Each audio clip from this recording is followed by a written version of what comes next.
Okay, enough talking. Let's get to the show. This is episode 100 of Tales from the Green Room with a very special guest, Nick Hexum of 311. Let's go.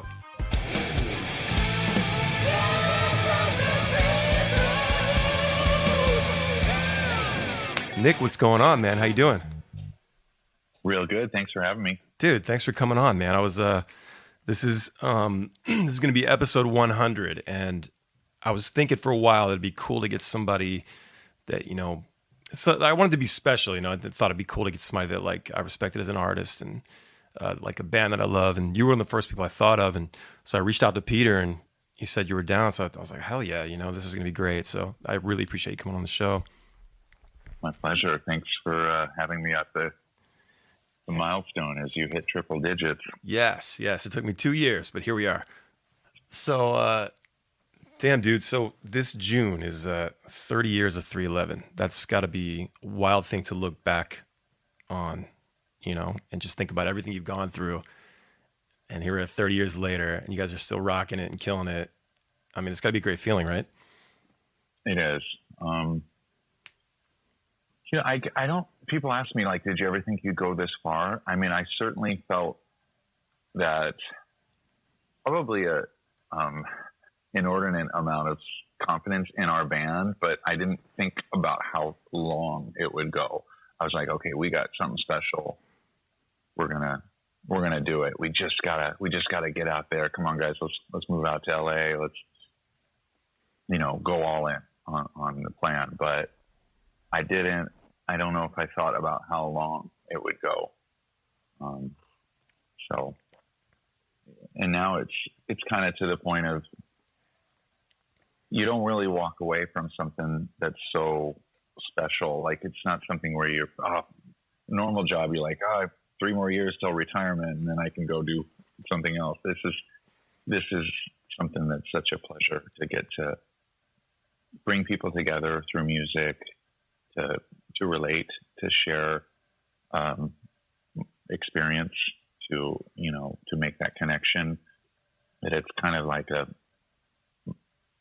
real calling that you don't walk away from. So I think now, as I'm turning 50 in April, it's more a question of like, how long can our bodies do it? And everything's going great as far as physically and health wise, knock on wood.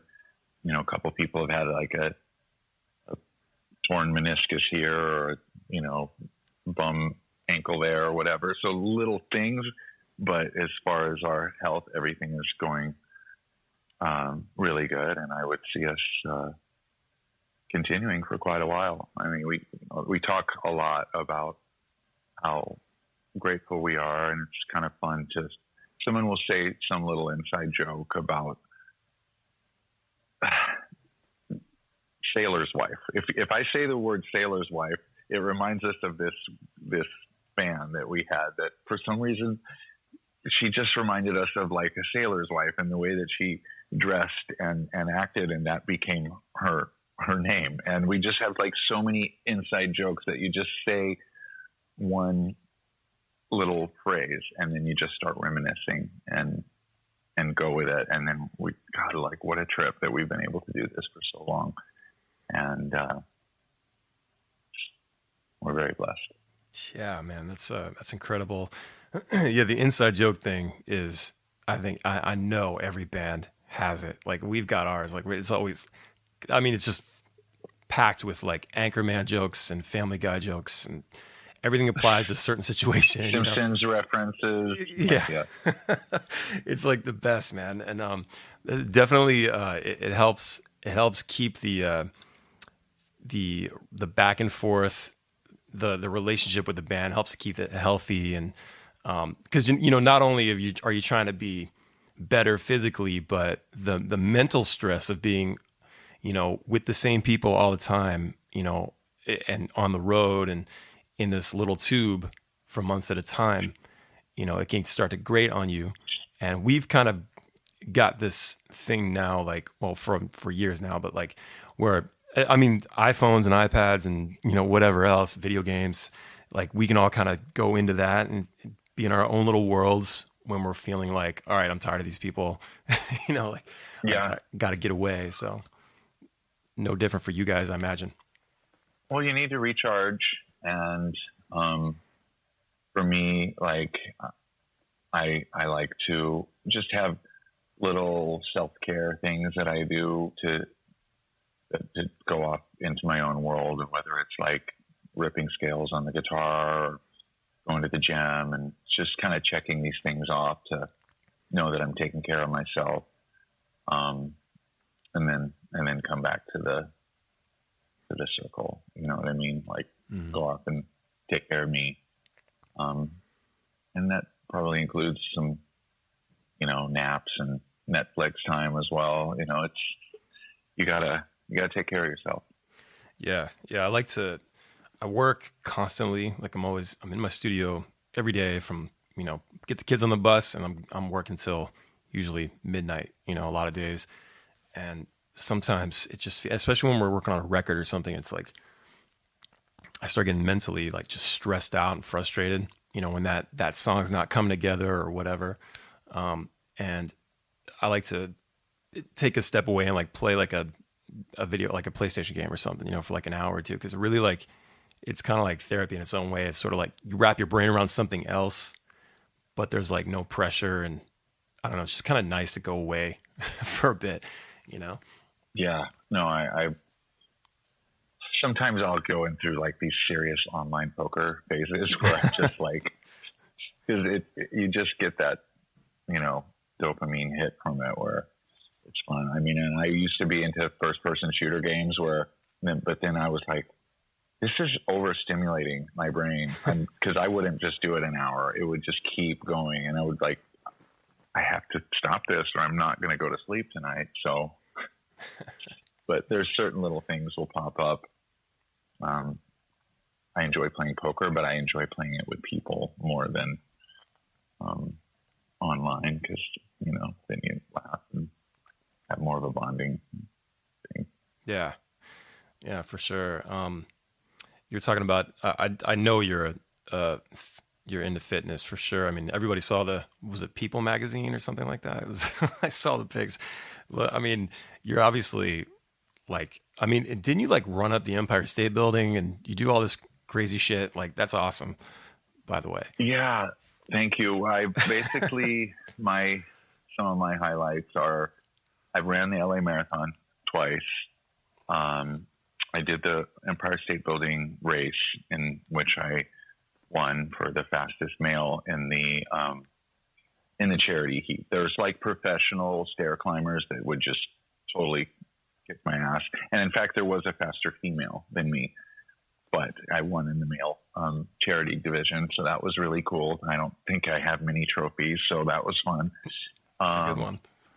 And then usually my other kind of physical obsessions have been, I started my own basketball team in like the Calabasas men's league out here, and just, playing for fun on Wednesday nights. And then I got really into surfing a couple of years ago. Like I tried it a few times before, but I never really caught the bug. And I haven't been in a few weeks, but there was a while where I was like, every opportunity I was going out there, just because it's thrilling, because you can get clobbered and go under, but it's also just, it's a spiritual thing of being out on the water, and great exercise, just because you really got to work to paddle out and fight the waves, and it's I've really enjoyed that. But mostly what I end up doing is these, it's called F45, but it's like 45-minute workout classes. It's kind of like CrossFit. And like, it's different every day. So you don't have to really think about what you're doing, because you just show up and they've got a different workout for you every time. And the music's good. And it's a lot of camaraderie there. Everyone's like high-fiving each other, encouraging each other. So it's kind of my current thing, and that's kind of got me to be in the place where I was, where I publicist was like, let's do a good photo shoot of you working out and stuff. And it was basically, I got into that shape through doing like, they call it high intensity interval training, where it's everything from like weights to burpees to chin-ups to squats and everything else, but it's different every time. So it really keeps your muscles guessing. And so that's something I do every day if I can. That's great. It's hard for me to stay committed because I started like going to the gym, I guess, a couple of years ago. Probably I think 2017, and just because I'm like, I'm gonna be 40 this year, like, and I need to just get better. I need to get better at it. I got 2 kids, and I'm trying to be here for a while, and the getting like once I'm there and I'm doing it, like. I'm like, all right, cool. And I got to do it first thing in the morning. So if I don't, I'm like, I'm not going, I just end up getting into something else, working or whatever. And it's tough for me to stay. Like, I'm like, all right, this is great. And I feel great when I'm done. But then it's like the next day or so, I'll get 2 days in a row and then I'll just stop going for a month, and I hate that. I wish I had the way I feel about getting down to my studio every day. I wish I had that same drive to hit the gym, and, I'm always like envious of the dudes that do, like our bass player, Nick, he works out probably 4 or 5 times a week pretty intensely. And he looks great. And he's obviously, he's a healthy dude. And it's inspiring, but at the same time, I'm like, I'll start getting into it. And just, I feel like when you start to, like, when it starts to really feel the burn and you're starting to strain a little bit, I feel like that's when you need to go a little bit harder, like push yourself. Otherwise maybe you won't break through that kind of cycle or whatever. Like, so, and I get frustrated and I quit. Like I'm just done doing push-ups or whatever it is, and I wish I had that. I don't know if it's a competitive spirit or what that I'm lacking, but, I'm definitely trying to get more into it. It's like trying to, that's what I like about the 45-minute ones, because for some reason it's that length is perfect. And because on the weekends, the classes are an hour and it's intimidating.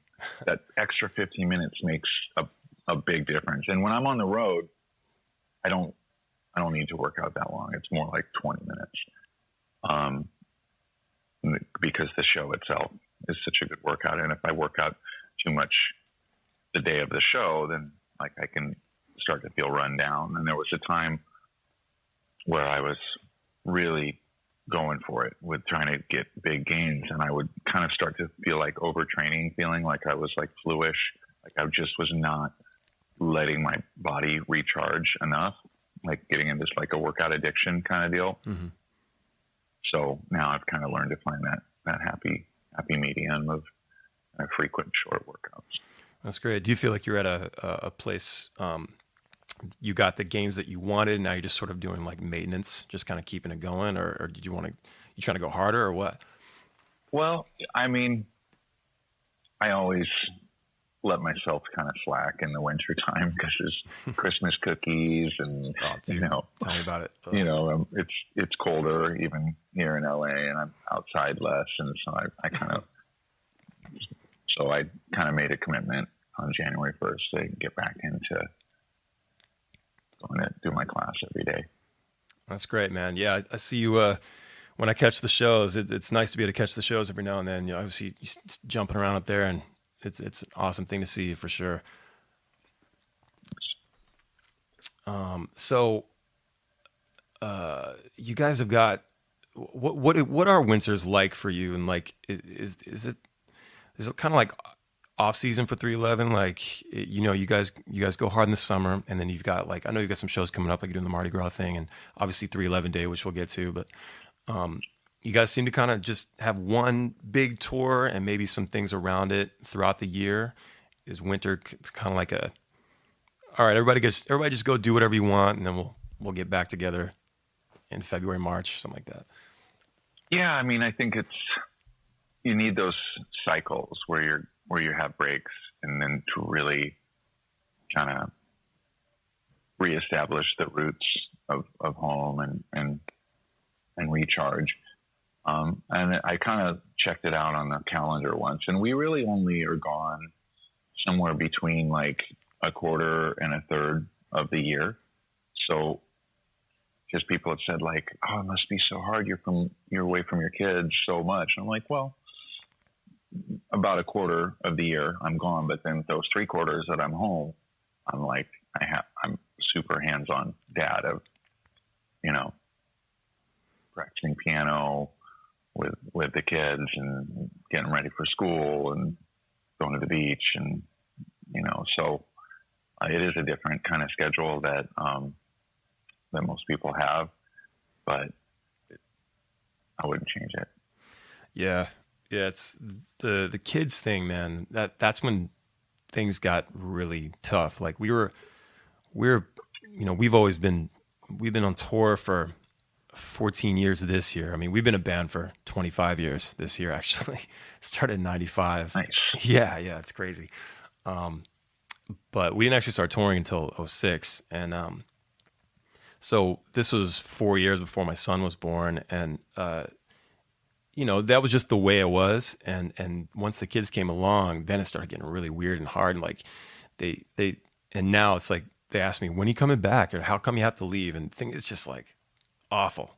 It's like the worst feeling in the world, I don't know how bands did it before FaceTime and things like that. Yeah. Yeah, it's true, but we have extra things to offer to be able to, share those experiences that maybe a 9-to-5er doesn't have. So True. I always try and give it a positive spin. Yeah, absolutely. I mean, like my kids, and your kids as well, they've grown up with this. It's kind of like the life that they know. And I get the same thing, like, oh, it must be tough. You're gone so much. I'm like, well, yeah, it is, but they're also kind of used to it. It's not that it doesn't suck for them sometimes, but, you just try to be there as much as you can when you're not there, on the phone or FaceTime, whatever it is. And try to ask my son like how I did on the math test and stuff like that, and all he wants to do is talk about Fortnite, and that's all he does. But I look at it like, this is what I'm doing is supporting. I'm actually supporting my family with this dream that I had as a kid. I saw Rat and Poison in 1987. And I decided that that's what I want to do when I was 6 years old. Oh my God. I think I didn't actually go to the tour, but I went to the in-store of the Rat and Poison tour the day of the show. I didn't actually see the show, but I went down and stood in line and got a flat, like an album cover flat signed. Dude. In Omaha. Were you a fan? Actually, it was in Council Bluffs. It was across the border in Iowa, which is probably even better for metalers. But I totally forgot about that until you mentioned 1987 Rat and Poison. That's so good. So you were like a fan back in the day? I mean, I was more of a punker than a metaler. Mm-hmm. I saw so many great shows back at like the Civic Auditorium in Omaha, like In Excess and Men at Work and The Clash. And there's a bunch more that I can't even think of right now, but my mom was very supportive to go and see bands. So that was definitely just like you saying that'll be me one day. Yeah. There was I remember when I look back and I think about like, I've like the last couple of years, I've kind of gotten really into this, positive state of mind. Like, where there was that book. I've never read this book, but I've heard about this book. The Secret, right? Which is, about like basically like manifest your destiny kind of thing. And it seems like bullshit at the, when you're just on the outside and someone's explaining it to you. But it started to make sense to me. Like, again, like I said, I never read this book, but it is true that I feel it's true that like if you do put your mind on something and set a goal and set a goal that's like reasonable and achievable, like, and then sort of put yourself on the path, like take the steps to get there. And then don't let anything sort of get in the way. Like, you know, when you have a bad show or somebody doesn't like the song you put out or something like that, that doesn't mean it, like, quit, you know, or get upset. You got to just keep moving forward. And then the people around you that I remember back in the day, like, so I'm going to be in a band, it's going to be great. And then once high school started kind of ending and I was going to graduate, you know, people started saying things like, where are you going to go to college? Like, what are you going to do? And I'm like, I don't want to do that. Like, I want to do this band thing that I started. You know, I was 14 when I started this band. And it's, people try to push this narrative like, no, that's not going to work. You can't do that. And I remember like looking at MTV, like I used to watch MTV every day. I'm like, well, they're doing it. Like, why can't I do it? You know, like, and I guess people don't understand the idea of like, if you work hard on something for a long time, you know, and I was able to start it early. Thankfully, I knew what I wanted to do. That it's totally possible. So I'm glad that I stuck with I kind of stuck to my guns and I didn't let people kind of like waver my, you know, the direction I was trying to go, like try to stifle it, you know. When did you realize that, like, all right, I want to be a rock star, or, you know, back in the day it was like, I want to be a rock star, I want to get signed. That's how we thought back in those days. When did you realize that? Like, teenager? For me, it went really early, like 6, 7 years old. Yes. My folks say, and at that time it was like 50s music was what I loved. I mean, this was like 1976, but for me, the punk rock energy of Jerry Lee Lewis and Elvis and Chuck Berry, like I loved early rock and roll. And that my dad was a big 50s rocker guy, and he told me so much about the culture. I knew I could identify the difference between a 55 and a 57 Chevy. And like, I was just always pumping him for questions. So I think I inherited a lot of his tastes, like, you know, Green Bay Packers and Chuck Berry, and you know what I mean? Like that's just, you know, he's like my idol, I guess. And, so at that age I was like, basically saw myself as a future kind of early rock and roller. Yeah. And then when I heard the Clash, everything changed, when I was like 12 years old. And then that was, of course, that was real punk rock with more energy and the rebellion. And it was the same time as I was like hitting puberty and like, you know, just had so much energy and, some misplaced anger probably, and just, you know, just intense feelings that could only come out be expressed through that kind of rebellious, energetic music. And then I think things changed again when I heard the Chili Peppers, the Uplift Mofo Party Plan album was very pivotal for me. It was just so cool to me. And that was like 87. And it just sort of, like, to me, because I loved great musicians like Prince and stuff like that, but then I also loved that rebellious energy and like slam dancing and, you know, crowd surfing and that. So to have kind of the hybrid of like real musicianship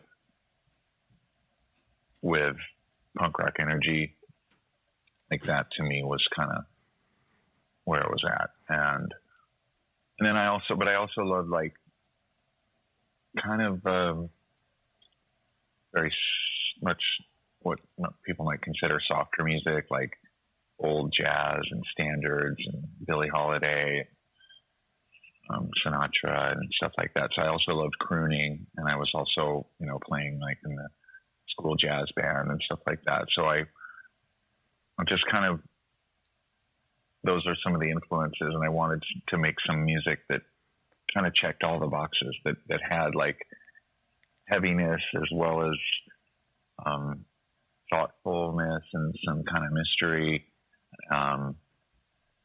and, you know, chops energy and rebellion. And so I think that's kind of like an overview of how my development started. And then, of course, the influence of, me and Tim being in a cover band in high school. And we were playing the alternative of the day, which was like The Cure and the Smiths and a lot of kind of English music, and also like what they called college rock, which was like REM and stuff like that. But then once then the two of us linked up with Chad and then got into like, Prince and Run DMC and Chili Peppers and Jane's Addiction and that kind of next wave of alternative. And that's kind of where the 311 sound was born. And then we kind of had, right after high school, the band called Unity, which was the three of us. And that's kind of where the 311 sound was born. And then it kind of solidified when I was playing bass at that time. Because for me, like, bass was a super important instrument. And there was these new kind of LA bands like Mary's Danish was one, where the bass was a really strong out front instrument. Of course, Flea. But then I was like, I kind of want to focus more on being the lead singer, because I don't know how Sting does it to play, or Paul McCartney to play the super intricate bass lines and also sing lead at the same time. Like, that was never my bag. So same. And Chad was like, well, I know this kid, Peanut. I don't know if he called him Peanut back then, but I know this kid who can really rip on the bass. He doesn't have a driver's license yet. He's only 15. And then I went over to his house and showed him some of my bass lines, and he learned them quickly. And that's when 311 was born. Oh, that's so cool, man. That's great. You went out to LA. Was this in 90, like not long after the band? Well, I graduated early from high school when I was 17, and then went out to LA by myself. And so this was kind of like in between the high school band and before Unity was started. And then I kind of floundered around and like tried to get bands going, but it was a lot of like Sunset Boulevard kind of Guns N' Roses type people, which I was cool with that, but it didn't check all the boxes for me. And they were older, and I just realized, like, man, those guys from Omaha, they're the best people I could get a band going with. So I went back and we made this first Unity tape in my dad's basement. And then I was like, all right, we need to go out to LA. But Tim wasn't really ready to do that at that time. He's like, I'm going to go to college in Arizona. And Chad was like, my mom and I have decided I'm going to go to college at Lincoln in Nebraska. So I was back out in LA by myself. And then I convinced Chad to come out. So when I was 19, then we had a different Unity, which we had some local people in LA. Mm-hmm. And then it just kind of fell apart, making ends meet financially and stuff. It kind of fell apart, and then Chad moved back. And then I moved to Omaha too. It was like, all right, it's time to start over. And that's when Peanut came into the picture. And so our first gig was June 10th, 1990. So it'll be 30 years this coming June. Incredible, man. So all of you guys then went out to LA to pursue a record deal, if I remember correctly.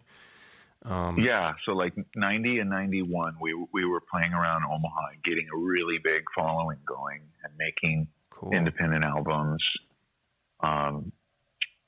Like we were the first Omaha band to actually make a CD, which was like a huge deal. Like, wow, these guys have made it. They've made a CD.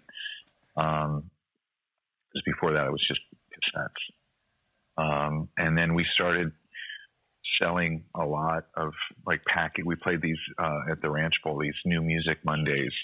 They were all ages shows where we were playing really regularly on Monday nights, and we were selling them out, and the places were just erupting into a sweaty, crazy mosh pit, like practically a near riot, where like windows were breaking from people flying. And, you know, it was total mayhem. And then we started selling a lot of CDs, and we had copies of like the local sales charts from like Homer's record store downtown that shows number one selling album is 311 Unity, and the number two selling album is U2's Octung Baby, and number three is Michael Jackson's whatever. And like, so we were able to get a copy of those, you know, sales charts and send them to record labels. And there was one in Nashville, Capricorn Records, that was like pretty impressed. And, we didn't have any kind of like bidding war or anything. We basically just had this one offer. I was like, okay, they're part of Warner Brothers. I don't know much about, you know, this label per se, but hey, it's Warner Brothers. Let's do it. And so we kind of had the first interest from a record label when we all decided to move out to LA and really go for it in 1992, like in the winter of 92. We all moved out to a little house in Van Nuys.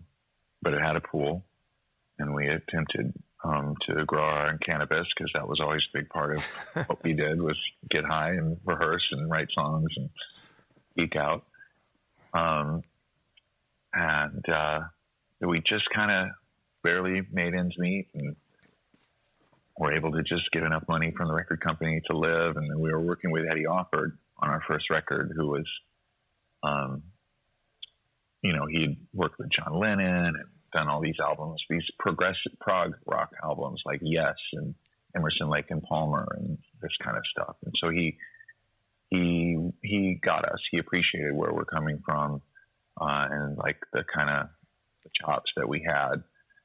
So he really helped us a lot in making our first album, Music, towards the end of 92, and then putting that out in 93 was like a very exciting time. We were super excited. And then our very first single, Do You Right, got embraced in like 3 cities, Atlanta, LA, and I don't remember, one other city. And so we had these like micro hits in a couple little markets, but it was enough to, you know, put a tour together. Then we had our RV fire, which was like nuts, where we were driving from one show to the next, and the RV caught on fire because it was backfiring, and the backfiring is, you know, exploding gas in the exhaust system, and that happened. We just got used to, like, we don't know how to make this fucking RV stop backfiring, so it's just driving down the road backfiring, and then it eventually caught the floorboards on fire. And then I was driving. By the time we pulled over, the whole thing was on fire. We just filled up with 100 gallons of gas. So once it got to the gas lines, it was an inferno that was so hot it completely disintegrated. It wasn't Interstate 80, but one of those big, whatever interstate goes through Kansas City, completely disintegrated the asphalt. It turned the highway to dust, because it was so 100 gallons of gas, just this roaring fire. All of our equipment, all of our possessions, cash, like it was, we were back to like, we had nothing. We each were wearing our shoes and shorts and no shirt, and we just escaped with nothing but our lives. So it was like a total like start over moment. And I just remember saying to the guys, look, all we really need is each other and these songs in our heads, and we're going to be okay.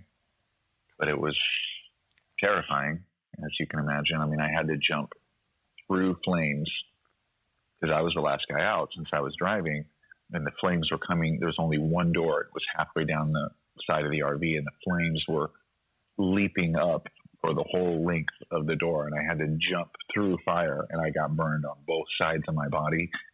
And then I remember I ran up the embankment to get away from the heat, And then I put my hand through my hair, and it was just complete ash. Like my hair all just broke from, it was just, had been totally singed.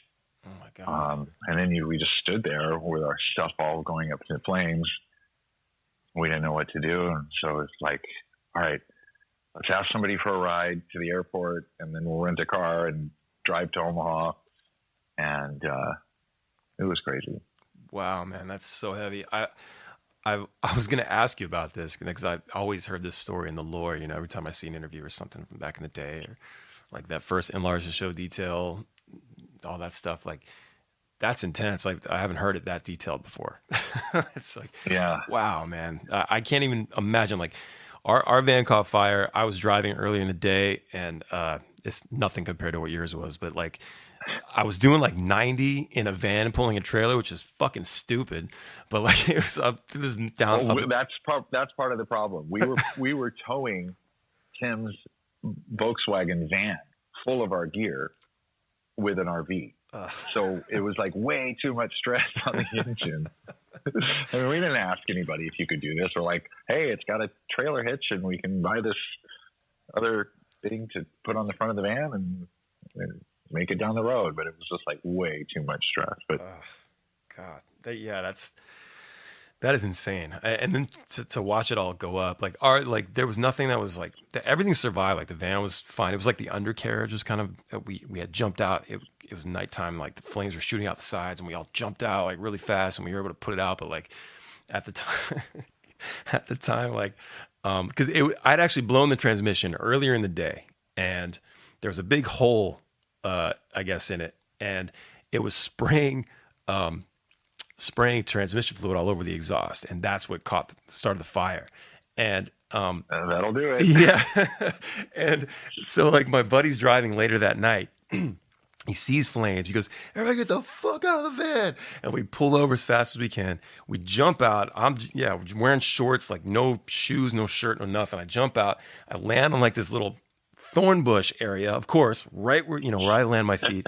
Land on thorn bush. I'm like, fuck it. I'm like, I go to jump over the guardrail to get away from the van. I rip the top of my foot open on the guardrail. Sprays blood all over Scott's shorts. And then I'm like, freaking out, I hold my foot. And JR is trying to get we didn't know how to work the fire extinguisher. Nobody did. He's just trying to get to work. And I look over at him. I'm still like thinking I can help the situation. I'm like, is there anything I could do? Holding my foot, standing on one foot. And he gets it working. He pops the top. It sprays this fire extinguisher shit right in my face at like 100 miles an hour. So I get this powdery, dusty shit. I'm like, covering my eyes. Oh my God. Dude, he gets the fire out. I'm over there like flailing on the ground, like my eyes are burning and my foot's cut open. It was the worst like 90 seconds ever. It was so fast. I know. Just reduced to just like a scared animal for a minute. Yeah. I would hate to see what humans would do in the apocalypse. You know what I mean? We would just instantly break down. Yeah. It was awful. I mean, your story is way worse than mine, but like, yeah, it is dangerous out there. People don't realize like what bands have to go through to kind of make this happen. We're doing this every day, like while they're at work, we're doing this thing. And, well, and also you think about like how easy it is now with smartphones. Like we had one road atlas for the entire country. And so we were like, I remember Tim was always my navigator, and I would drive and I would be like, which way? And like, it was his responsibility to tell me which way to turn. And the funny thing is, when that fire happened, we were going the wrong direction. We were heading away from the next gig. We figured that out later. Like, I mean, we probably would have figured it out after a few more miles. Like, wait a minute. Why does this say Albuquerque when it should say, Nashville or whatever? John Denver's full of shit, man. Yeah. Oh my God. That's yeah. Just to add on to the already stressful situation, I'm sure. Oh my God. Yeah. We were on tour about a year before iPhones, which is really weird to think about. And we had an atlas, and we used to print MapQuest. We'd, put it in a folder all neatly, and, but if you try to go anywhere else, like you already had your route, for the tour via MapQuest. So we had nothing. We had to learn how to read an atlas. But Yeah. yeah, oh my God. Yeah, those early days, they were wild, man. Somehow we survived. All right, we're going to take a short break and we'll be right back. And we're back. This is episode 100 of Tales from the Green Room, featuring my conversation with Nick Hexum of 311. So after the fire, like, how'd you guys get new gear, and like how soon did you get back on the road? We only canceled that night's show because the very next night we were, I think we were supposed to play in Kansas City that night. And so we canceled that night show, and then the next day it was Omaha, and we rocked the hell out of that show in Omaha on borrowed gear. Oh man! My friend Kurt Grubb lent me a guitar and an amp, and actually I didn't play much guitar at that point, but we played on borrowed gear, and we were just so lucky and happy to be alive. We just It was the best fucking show you'd ever played at that point, right? Yeah, just totally. And I had a freshly shaved head because, like I said, my hair completely burnt from the fire. So I shaved it totally bald and just totally had this maniacal shaved head dude. And then we had a few more shows on the way home, including like the Boulder, Fox Theater in Boulder. And then and we made it back to LA. We rented a car and borrowed some gear. But also we would call the club and say, we don't have gear. Can we borrow some drums and everything? I don't remember exactly if Tim had a guitar. He maybe put on his dad's credit card or something. I don't know. I can't remember exactly, but I do remember that we got pulled over, right after the fire. There's two crazy things that happened after the fire. First of all, we got a ride to the airport and rented a car and drove to Omaha and drove straight into a tornado. We were like, the same night after the fire, we drove into a tornado. And you know how right before a tornado, everything gets like really weird, like the barometric pressure, and everything just looks super scary. Yeah. We're like, totally. No way. We just survived a fire and now there's a tornado happening around us as we were like approaching Omaha. So we didn't get sucked up in the twister or anything, but it was, and then a couple of days later, outside of Denver, we got pulled over. And that was the story that I told in the song Offbeat Barass about standing there. And we were smoking hash, and this cop pulls up behind us right as like the car is full of hash smoke. And we're like, roll down the windows. It's so scary. He's trailing us for like 10 minutes, like right behind us. And then I'm like, just be cool, be cool, be cool. And then he finally pulls us over, and I was like, all right, I'm not gonna break. I'm not like, we've survived a lot. I'm not just gonna like fall apart, even though I was like freshly baked. And this was like 1993. So it was still very, prohibition weed era kind of stuff. And I was like, so what did you pull us over for? And just kind of, standing up to him instead of like acting guilty. And we stood there for a long time. He's like, well, you were driving slow, which is suspicious, which is like you might have been drinking. And I was like, no, I don't think I was. And I just kind of very calmly pushed back on everything that he was saying. And he kept saying like, do you mind if I take a look through your car? And I was like, I don't think that's fair. I don't really think you had a reason to pull us over. And he said, your tags look suspicious. I'm like, this is a rental car. This is from Hertz. This is,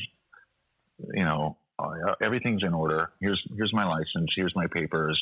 And he kept like pushing, that's how they do it. Can we look through your car? And I was like, no, I'd really rather you didn't. I just kept saying, I'd really rather you didn't. Wow. And he was like, well, then we're going to get the drug dogs. And I was like, you do what you got to do. And then he finally just was like, just go, have a nice day. And wow. Oh, man. And everyone was like, Nick, you're the man. You stayed cool. Because we had incriminating stuff on us. But yeah. We piss our pants every time. Like, I wouldn't have been able to do it. He's always just come right in. Come right in. Come check it out. Sure. Yes, sir. So, no, so it was 3 very scary things: a fire, a tornado, and a near bust all in a row. But we made it home, and then I haven't thought about these stories in a long time. The next crazy thing that happened is we got home, and we called the record label and was like, look, we had this fire. According to our record contract, you guys are going to need to give us an advance because we had 2 albums guaranteed. You guys are going to need to give us an advance in 2 months. And then, so can we get that early so we can buy some new instruments and do these gigs we have coming up and, get a new vehicle because ours just burned up and our equipment and everything.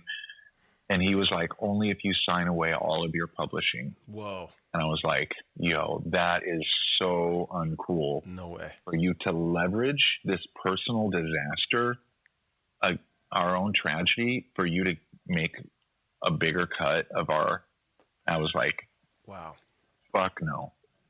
And I will get you for this. So we ended up finding this kid from Omaha. His dad was nice enough to lend us $20,000 to buy an RV and some guitars and get back out on the road. And, and then we basically said, we're going to get even with that record label one day.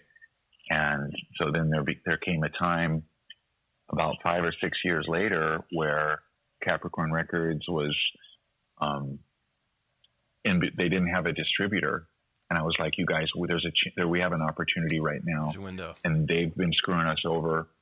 We got to sue them for breach of contract right now, because nobody is going to sign a distribution deal with them when their star band is in the middle of a lawsuit. And basically it totally worked because we were able to totally renegotiate our record contract.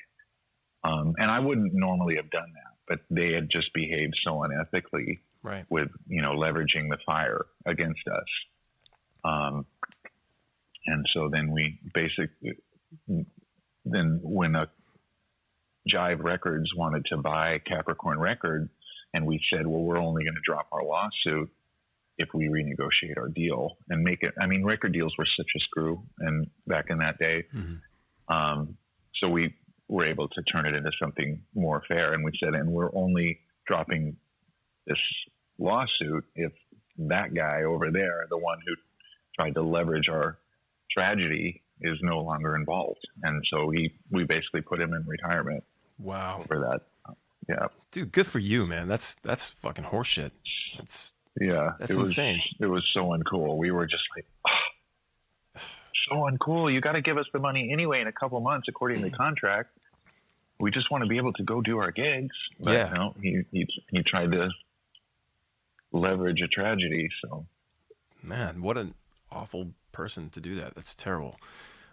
Yeah. Oh my God. So yeah, when trying to keep it here in like the in the timeline here.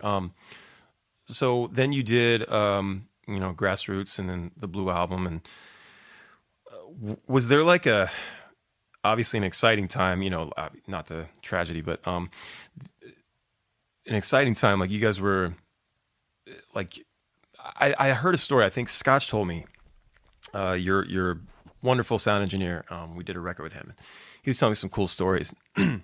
And he said you were really gunning for Down to be the single.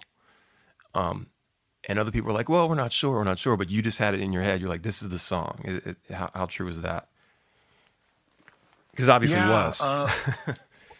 Well, but the thing it was our third single. But I kept saying, like, that's the one. But the label, they wanted to start with Don't Stay Home because it was more melodic. And then we did All Mixed Up second. But I was like, I'm telling you guys, we got to do Down. And then, yeah, Down was the breakthrough song that got into MTV Buzz Clip, which was like a really big deal. It was like, I remember those. Next big thing, you know?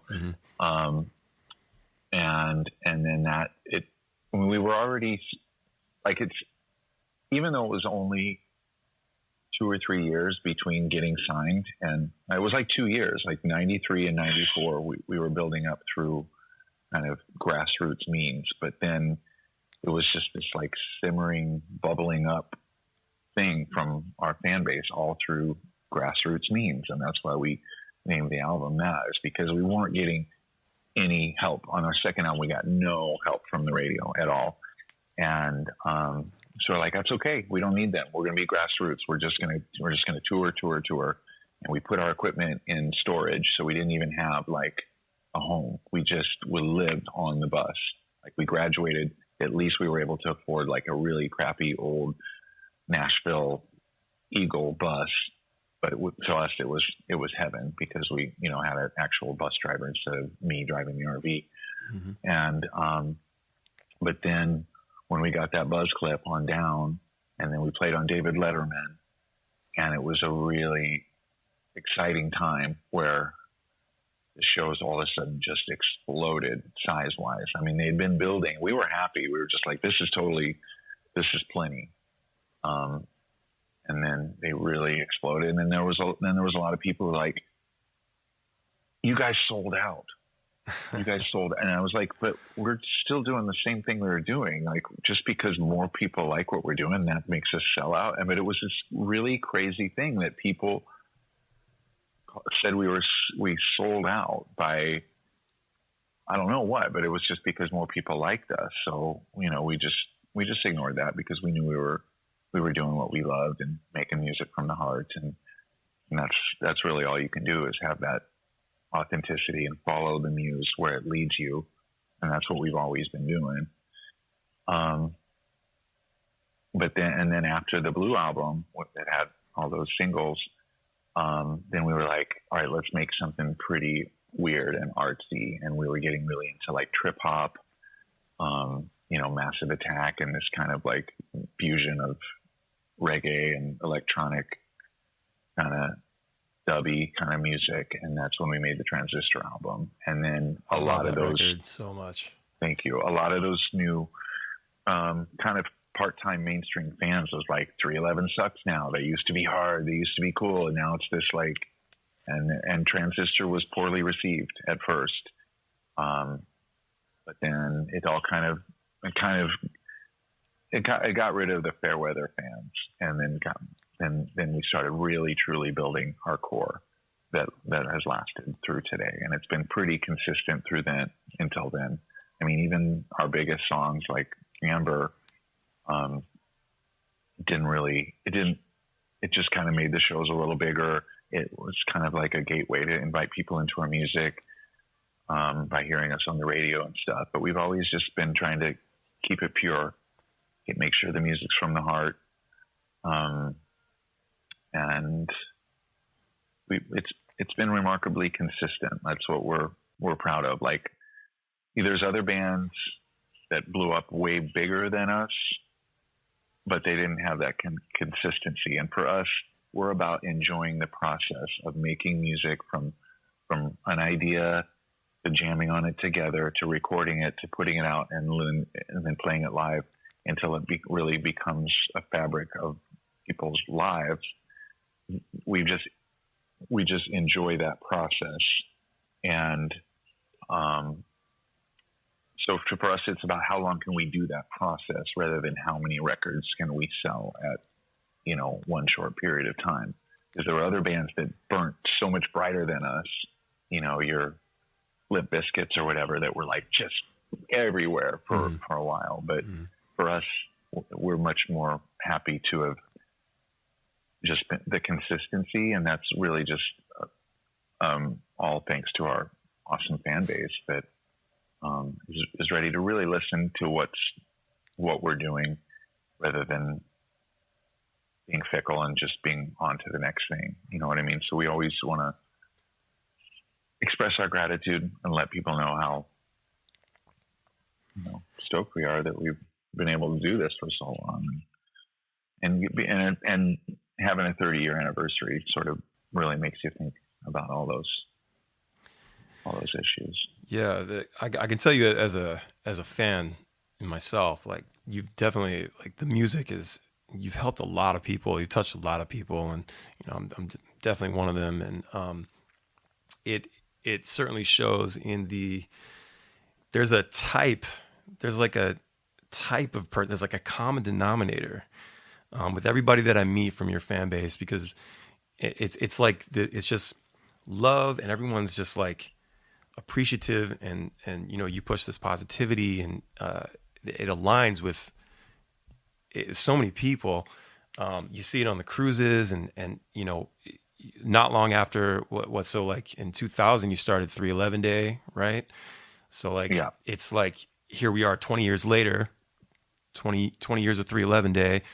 You do them every couple years, and you're able to pack out these places in these cool cities and put on a special event, which is like, to me, it's like it's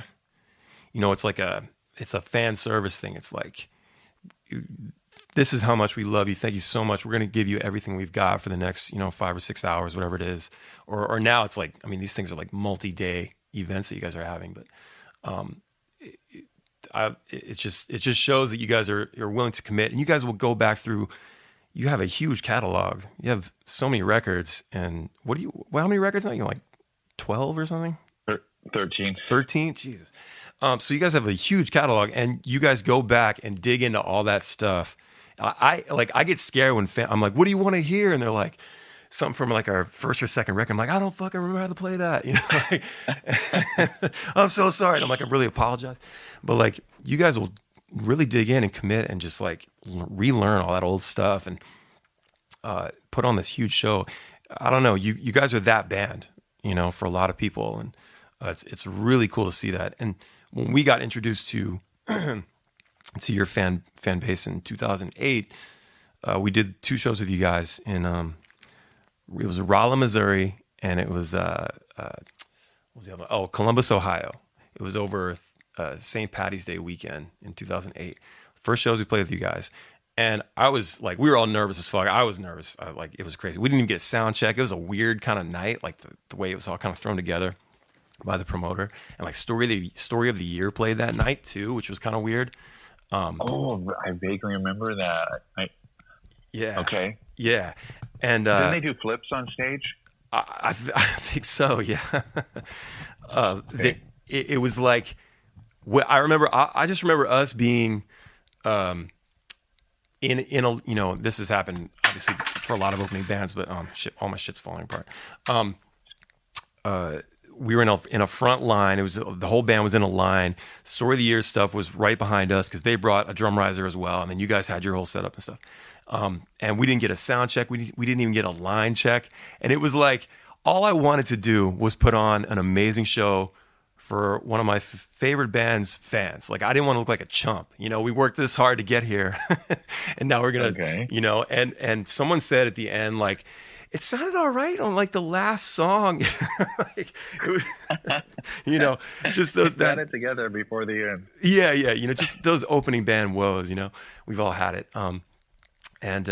But that night, Chad invited us on the bus because he had mixed a song for us for our the record we did with Scotch, and he invited us on the bus, and we hung out with you guys for a couple hours and just bullshitted, and it was fun, man. It was awesome. You guys are super nice, and that was like my first I thought it was probably like my first taste of like being on a tour bus and hanging out with like a band that I love, and I just remember from that weekend on in 2008, we just got all this love from your fans, and ever since then, it's been it's just this big community. Like our fans, there's a ton of 311 fans in it, and I'm just like super grateful that you guys invited us along for that so long ago. That's awesome.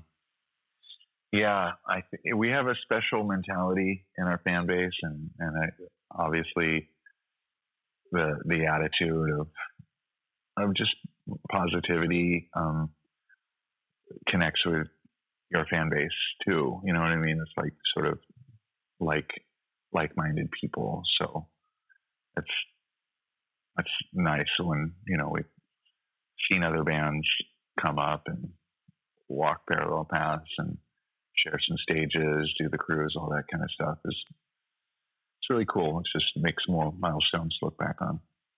I did want to ask you, like, what are your thoughts on being an artist in 2020? Like, because I have found that I had to, we came from the 90s as well, when the business model was completely different. The way people got their music, and, it was all sort of like one thing or two things. It was MTV and it was the radio. And, there was no streaming, no Spotify, nothing like that. And we have such an on-demand culture now. And I feel like we had to unlearn everything that we had learned up to, I don't know, maybe the mid 2000s, and sort of rewire how we thought, and assess our approach to be able to stand out. Because, I feel like the playing field has been leveled with the streaming stuff.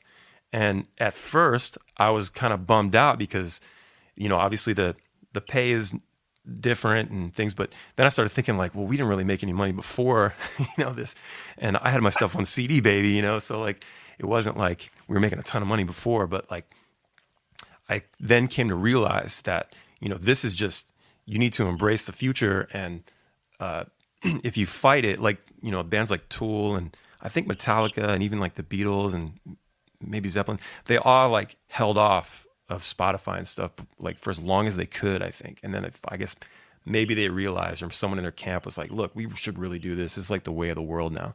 Where do you see, like, have you guys over the last, like, I don't know, 5 years or so, like really sort of reassessed how you do this, how you approach it? I know you have your own label, right? It's 311 Records. Everything's yours. Yeah. Well, we did make a record deal for these last two albums with BMG because we just kind of felt that,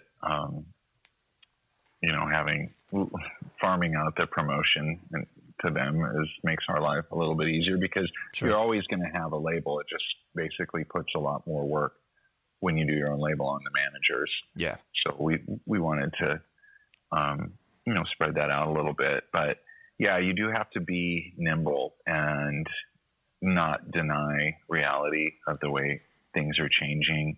And I think that's something that we're talking about now. Like, hey, maybe the every 2-year album cycle is not really the way anymore. So we're, just kind of experimenting with some different things. Like, our fans love to have something physical to hold and buy CDs more than other bands. But then, that it takes a long time to print a CD. You need all that lead time. So we have done some certain things that are just embracing streaming more, like putting out the instrumentals from the last album on streaming only. So kind of encouraging our fans to get with that. I've loved Spotify since it started, and I saw like, okay, this is like Netflix for music. Mm-hmm. This is a big hope for the future. But then there's, younger people that take it even further, which is like SoundCloud. Don't even worry about making any kind of royalties, just content, put it out, and having people come on tour with them, or constantly posting videos. And like, I don't know if we'll ever be that comfortable with that kind of much of just spewing content all the time. But yeah, you gotta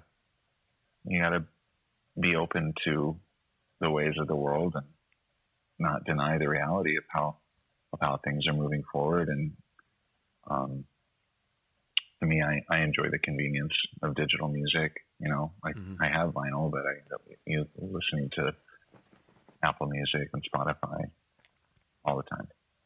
Yeah, it's better than having like like 200 CDs just spread out in your back seat. I know, like all scratched up, and then somebody steals them. And yeah. Got broken jewel cases everywhere and shit.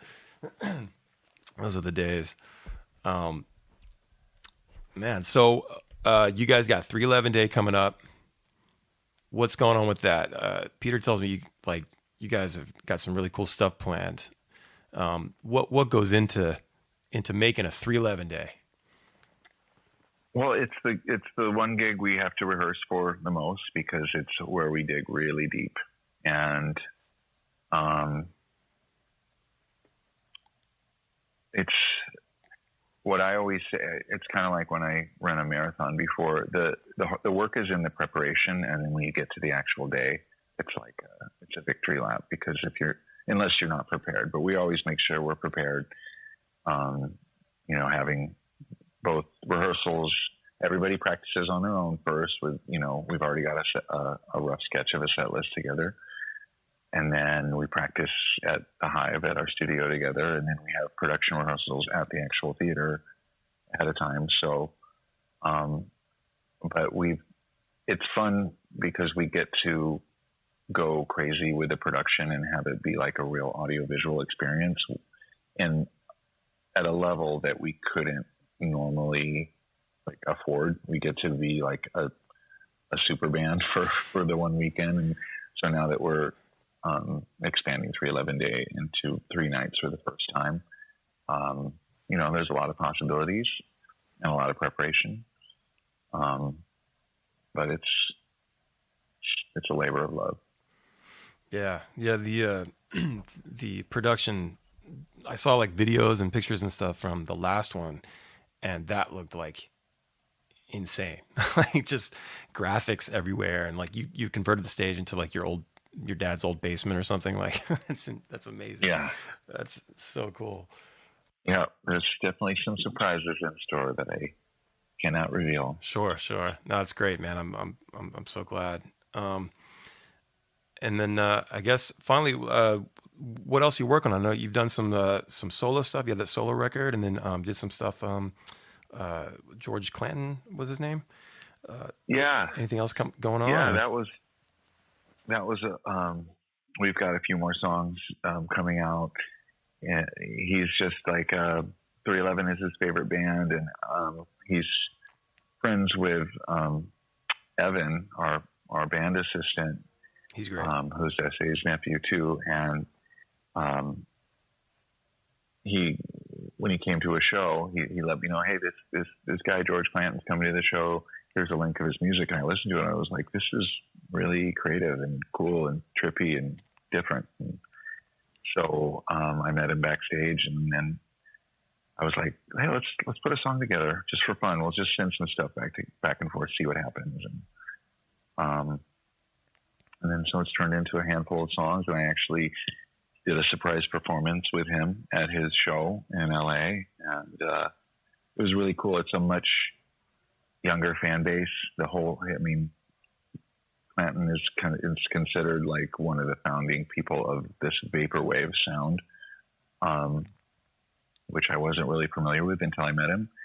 But to me, it's kind of it's like trip hop. It's like the transistor era, dubby kind of production. So it was a fun and easy thing. And I think it's, nice when band members have side projects. Like, Essay's been doing some shows recently with both Stellarians and Ghost Wolf. I think it's good because then it makes it would be a little more pressure on the band if there was only one outlet, because we might not all agree. So it's nice to have other outlets where people can stretch out and do some kind of weird creative stuff. So yeah, it's good to be able to scratch that itch for sure. Yeah. Well, dude, I'm like very thankful for it to have you on the show, and you definitely made this episode super special, like I was hoping. And thank you for all the years of rad music and sticking to your guns, and thank you for the amazing stories, man. That's like that was really fun to get into. And thank you. Yeah, I was like, do I have that many stories? But then once I start talking, they all kind of just poured out. So it was a lot of fun, and thank you for capping me for number 100. Yeah, man. Thank you very much, and big shout out to Peter for making this happen. And I'm looking forward to the next record, and hopefully catching you guys sometime this year. And yeah, man, keep rocking, and tell the guys I said hey, and give the family my love, and have a wonderful night, man. Thank you. Right back at you. We'll see you around. Got it, man. Bye-bye. All the best. Take care. And there you have it, everybody. That was Nick Hexum of 311. Big thank you to him for coming on to the show and making episode 100 very special. And also a big thank you to Peter Raspler for helping make this happen. I really appreciate it, man. Go see 311. You're going to love it. You're going to have a great time. Yeah, man, what drive. You know, the dude had so much drive and the will to just get his hands dirty. And even in the face of an insane fire and a tornado and a cop looking for weed, you know, that could have taken down their career, they knew that they had something special and they had to keep pursuing the dream. And I can respect that entirely, 200%. If you're an artist, I hope you got a lot out of this episode, because that's what we need to hear. There's light at the end of the tunnel. It gets dark, but when the good things start to happen, it's so sweet, man. I'm telling you. So keep doing what you're doing. Stick to your guns. Don't let anybody tell you any different, and keep making the thing that you want to make. All right, catch Ballyhoo out on the road with Iration, Iatera, and the Reese Brothers this month. We've also got a new single called Fighter coming out very soon. Follow me and the band on the socials. Get all the information up to date. Stay in the know. Everybody, go out there, do something for yourself. Be positive. Make it happen. We'll see you soon. This is Tales from the Green Room. I am Howie Spangler. Thank you for 100 episodes.